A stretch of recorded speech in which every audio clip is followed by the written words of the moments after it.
Bonjour à tous.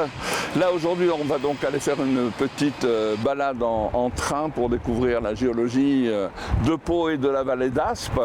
Alors notre balade va commencer ici à Pau. Pau qui est installé sur des terrasses glaciaires, on est à 200 mètres d'altitude à peu près. Et on va progresser vers la chaîne des Pyrénées ici dans la vallée d'Aspe. Et par le train on va aller jusqu'à remonter le temps et les terrains les plus anciens qu'on pourra entreapercevoir ici ont 200 millions d'années. Et maintenant donc direction la gare et le quai approprié. Et tu prends l'escalier à droite. Voilà, on descend l'escalier puisque c'est sur le quai d'à côté. Allez, attention à la marche.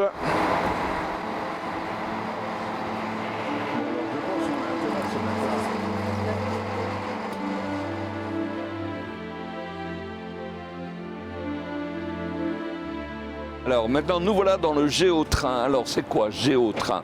Géolval a voulu agrémenter un peu le parcours de ce train depuis Pau jusque vers Canfranc dans le futur avec des données géologiques.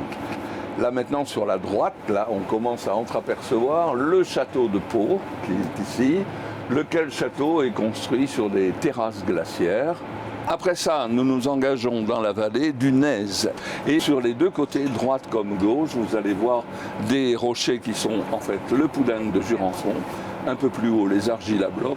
Et sur ces rochers pousse le vignoble de Jurançon. Nous allons en voir un premier exemple sur la droite, le château d'Artous. Un peu plus loin, sur votre droite aussi, un autre vignoble qui est en fait le conservatoire de cépages de la cave de Gand.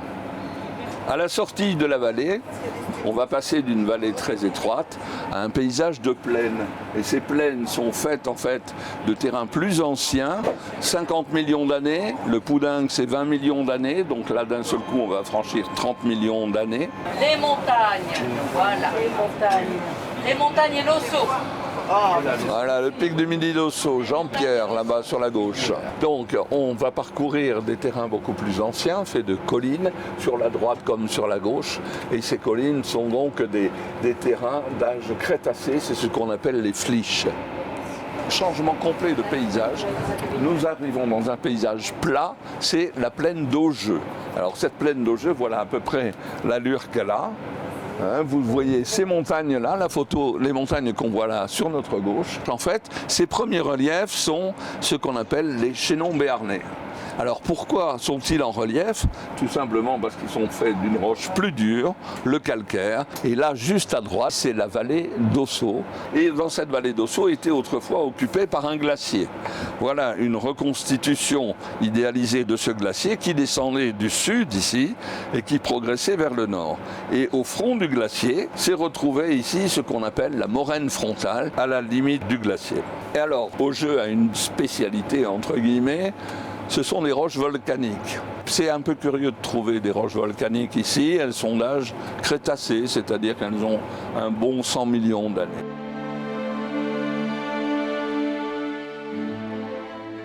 Il y a un très bel affleurement, un peu après la gare d'Augeux, où on voit ces basaltes couler en forme de coussin, comme on voit dans les océans actuels. Voilà la reconstitution qu'on en propose. C'est donc une coulée de basalte. Ces basaltes coulent sur le fond de la mer et c'est ça qui leur donne leur forme en oreiller. Et pourquoi des basaltes arrivent comme ça? Parce qu'à l'époque, la région est en extension. Elle tend à s'ouvrir. Si vous voulez, l'Espagne tend à se séparer de l'Aquitaine.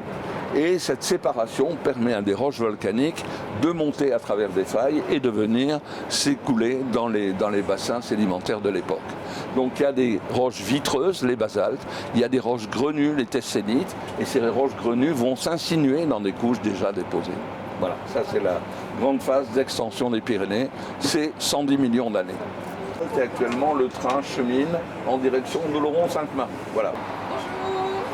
Salut Bernice. Nous entamons la seconde partie du voyage pour nous rendre dans le village de Sarrance, c'est-à-dire au cœur de la vallée d'Aspe. Vous pourrez très vite constater que nous allons passer assez brutalement d'un paysage qui est très plat, qui est assez horizontal, qui correspond aux terrasses fluvio-glaciaires de la vallée, à de grands reliefs qui correspondent aux premiers chaînons béarnais.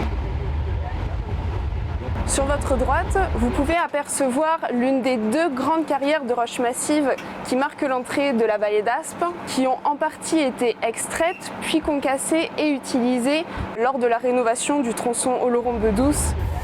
Nous allons bientôt passer sur le viaduc d'Escottes, qui est l'un des deux ouvrages d'art aériens emblématiques qui bordent la commune de Sarrens et qui permet à la voie ferrée de traverser le Gave d'Aspe. Donc ce viaduc, il a été construit en pierre de taille avec les produits des chantiers du Rocher Saint-Nicolas pour permettre le passage de la voie ferrée au tout début du XXe siècle.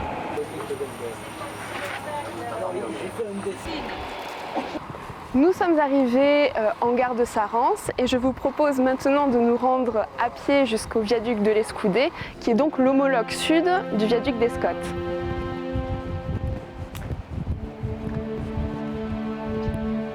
Donc nous voici au pied du viaduc de l'Escoudé, qui lui aussi est en pierre de taille construit avec les produits du Rocher Saint-Nicolas, comme le viaduc d'Escottes. Les blocs qui ont permis de faire ces arches ont été disposés grâce à d'immenses cintres en bois qui permettaient à nos ancêtres de réaliser les formes des structures souhaitées. Donc c'est en partie pour cette raison que ces deux chantiers ont été parmi les plus importants dans l'histoire de la voie ferrée.